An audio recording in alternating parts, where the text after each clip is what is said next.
À la fin du 8e siècle, les raids sur l'Angleterre s'intensifient. À cette époque, le pays est divisé en plusieurs royaumes. Le royaume de Wessex, de Mercie, East Anglie et de Northumbrie. Cette division affaiblit grandement les Anglais contre les incessantes incursions vikings. Le premier raid connu frappe le monastère de Lindisfarne sur la côte est de l'Angleterre en 793. Des moines sont tués ou emportés pour servir d'esclaves. Cet événement marque le début de l'ère viking en Grande-Bretagne. Peuple de marins, les Danois utilisent les fleuves pour atteindre leurs objectifs dans les terres comme la Tamise. Un épisode marque particulièrement les populations anglo-saxonnes. En 865, une vaste armée débarque dans le royaume d'Est-Anglie. C'est la Grande Armée païenne. Celle-ci est dirigée par trois guerriers danois, les fils de Ragnar Lothbrok, Ivar, Halfdan et Ubba. Cette grande armée va se diriger vers la ville de York, en Northumbrie.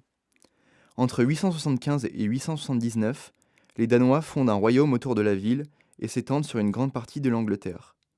Après une longue lutte, le roi du Wessex, Alfred le Grand, parvient à stopper l'avancée viking, mais doit reconnaître l'État qui prend le nom de Dunlow.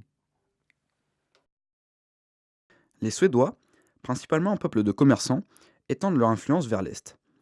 Grâce aux différents cours d'eau, ils parviennent à relier de la mer Baltique, la mer Noire et la mer Caspienne. Ils disposent de deux routes pour aller vers l'est. La première est la plus courte, la voie de l'ouest, permet d'atteindre la mer Noire. Ils traversent différents fleuves et rivières comme la Lovat et le Dniepr sur environ 2000 km.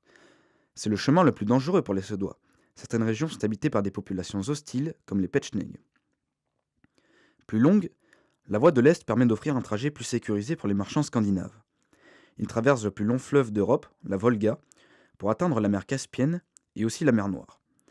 Cette route possède de nombreux avantages, car elle traverse des villes commerciales telles que Bolgar et Itil.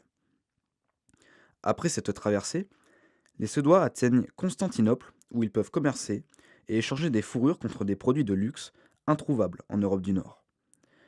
Outre le marchandage, les Suédois sont également des conquérants et des colonisateurs. Au IXe siècle, ils s'installent autour de Novgorod et y fondent un État. Quelques années plus tard, un autre État autour de Kiev par les Varegs.